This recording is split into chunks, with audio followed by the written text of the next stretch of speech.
Bismillahirrahmanirrahim. Assalamu alaikum. I'm Maham Hadi. So in this lecture of HTML, basically we are going to discuss about the images, that how can we insert the image in our web page. So for that I have created the file here in which I have used the basic structure of the HTML, the head, title, body, and I have closed the HTML as well. इसको मैंने यहाँ पर Chrome में already open किया हुआ है, as you can see the result. अभी इस वक्त मैंने यहाँ पर टाइटल में कुछ भी नहीं लिखा, तो यहाँ पर जो है ना हमारे पास जो है ना ये फाइल का नेम शो हो रहा है। अब मैं क्या कर रही हूँ कि यहाँ पर कोई टाइटल दे देती हूँ, फॉर सपोज इमेजेस। मैंने यहाँ पर टाइटल दिया इमेजेस। अब यहाँ पर हमारा टाइटल चेंज होके इमेजेस हो गया। अब बेसिकली हम लोग इमेज को अगर अपने वेब पेज पे इंसर्ट करना चाह रहे हैं तो उसके हमारे पास यहाँ पर एक टैग होता है, दैट इज़ द IMG। ये एक टैग है इमेज, जिसके थ्रू हम लोग अपने वेब पेज में कोई भी इमेज को इंसर्ट कर सकते हैं। अब उसका तरीका किस तरह से है कि हम लोग इसी टैग के अंदर, ये हमारा ओपनिंग सिर्फ जो है ना अनपेयर टैग मीन्स कि सिर्फ ओपन होगा, क्लोज नहीं होगा। इस तरह से हम नहीं लिखेंगे यहाँ पर स्लैश देकर IMG लिखे, नहीं, ये बिल्कुल गलत है। बल्कि हमें क्या करना है कि अब यहाँ पर इसी टैग के अंदर आकर SRC stands for source, means के पहले हमने इमेज टैग स्टार्ट किया। Now we are telling the HTML about the source, means कि हम जो पिक्चर अपने वेब पेज में इंसर्ट करना चाह रहे हैं वो किस जगह, किस लोकेशन पर पड़ी है। उसके लिए हमने सोर्स लिखा इक्वल्स टू, और डबल कोटेशन के अंदर यहाँ पर हमने क्या किया है कि ये अब देखें यहाँ पर जो हमने इमेज वाली फाइल बनाई है जो कि हम वहाँ पर रन कर रहे हैं, वहीं पर मैंने एक पिक्चर रखी है यहाँ पर 1 के नाम से। अब 1.jpg जो कि हमारी इसकी एक्सटेंशन है। अब हम इसको जो है ना वहाँ पर इंसर्ट करना चाह रहे हैं, तो हमारी पिक्चर का नाम क्या है 1 और उसकी एक्सटेंशन क्या है JPG। अब किसी भी चीज़ के हमारे पास दो पार्ट्स होते हैं, एक तो उसका नाम होता है and the second one is it's extension. तो यहाँ पर हमारी पिक्चर का नाम क्या है 1 and it's extension is 1.jpg। मैंने इसको सेव किया और यहाँ पर जाकर मैंने जो है ना क्रोम में इसको रिफ्रेश किया। नाउ यू कैन सी कि हमारी इमेज जो है ना यहाँ पर आ चुकी है हमारे वेब पेज में। अब यहाँ पर ये सिंपली हमने क्या किया है कि एक पिक्चर को इंसर्ट किया। अगर मैं इसी पिक्चर को जो है ना यहाँ पर, ये हमारी पिक्चर जो है ना इसके उसी फाइल के साथ में होनी चाहिए, लेकिन अगर हमारी किसी फोल्डर में पड़ी, फॉर सपोज यहाँ पर जो है ना मैंने एक फोल्डर बना लिया और उसमें मैंने नाम रखा इमेजेस। अब ये जो 1 वाली इमेज है ये मैंने यहाँ पर इसको कॉपी करके यहाँ पे कर लिया, मूव कर लिया। अब मैं क्या करना चाह रही हूँ कि ये मेरी फाइल पड़ी है ना इमेजेस।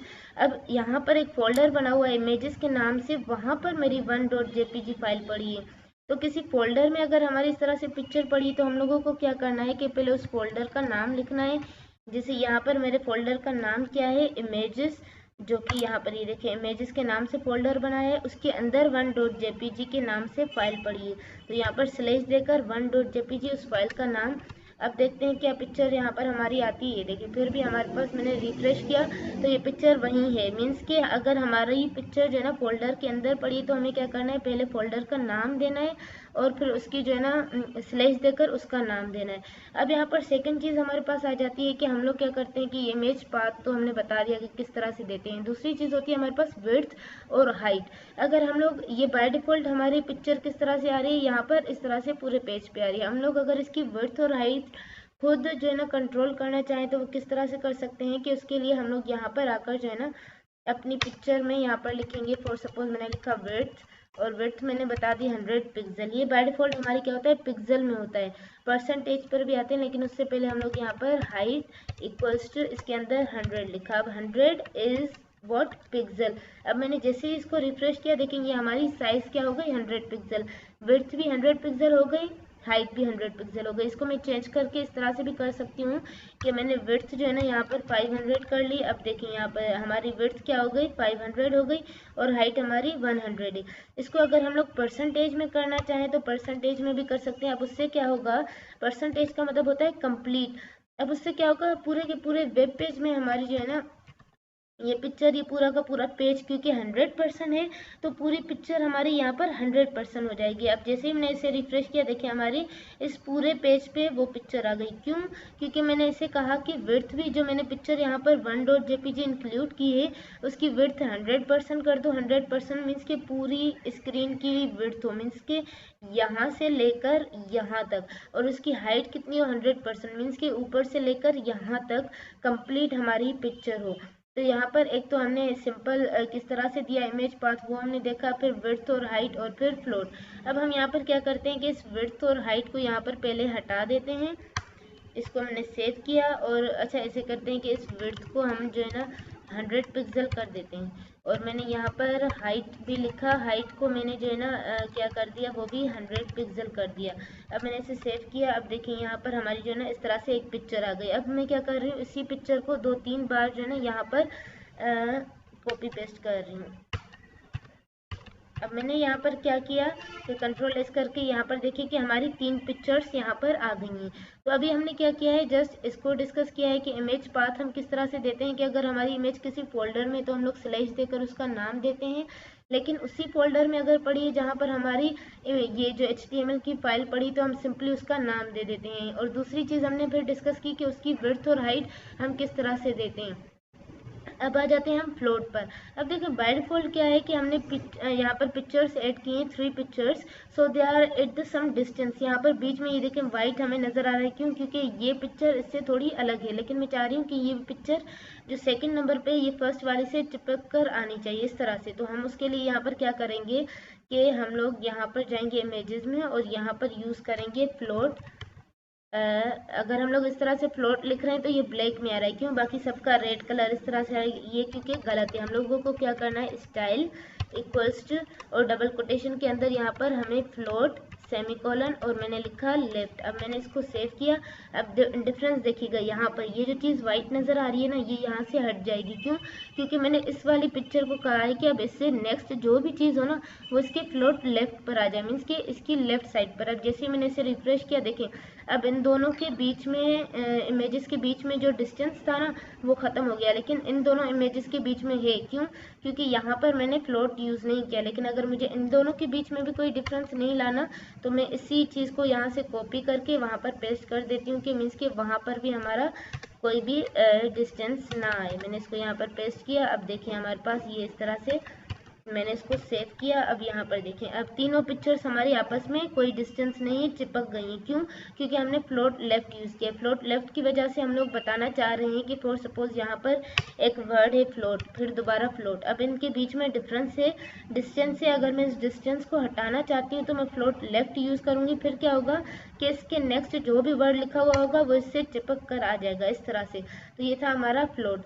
अब हम लोग क्या करते हैं कि ये चीज़ हमारी क्या थी कि हम लोग जस्ट अपने वेब पेज में पिक्चर इंसर्ट कर रहे थे, लेकिन अगर हम लोग अपने बैकग्राउंड में पिक्चर इमेज इंसर्ट करना चाह रहे हैं तो उसके लिए हम लोग यहाँ पर क्या करेंगे कि पहले स्टाइल इक्वल्स टू यहाँ पर जो है ना हमने कहा बैकग्राउंड इमेज, और ये बैकग्राउंड इमेज हमारे पास आ गया सेमीकोलन, और फिर उसकी यूआरएल हमारी कौन सी है, हमने ब्रैकेट स्टार्ट किया, उसके अंदर सिंगल कोटेशन दी और हमारी जो है ना उसकी यूआरएल है images/1.jpg। मीन्स कि हम लोगों ने वही फाइल को यहाँ पर इंक्लूड किया, पर किस तरह से, पहले यहाँ पर स्टाइल स्टार्ट करेंगे और यहाँ पर डबल कोटेशन के अंदर लिखेंगे बैकग्राउंड इमेज, यहाँ पर हाइफन आएगा, बैकग्राउंड मीन्स स्पेस नहीं आएगा, बैकग्राउंड के बाद हाइफन इमेज और सेमीकोलन, सेमीकोलन के बाद यहाँ पर यूआरएल देना। ये बात याद रखिएगा कि यहाँ पर जो हम टैग स्टार्ट कर रहे हैं यहाँ पर सोर्स आएगा, लेकिन यहाँ पर अगर हम लोग बैकग्राउंड इमेज दे रहे हैं तो यहाँ पर यूआरएल आएगा।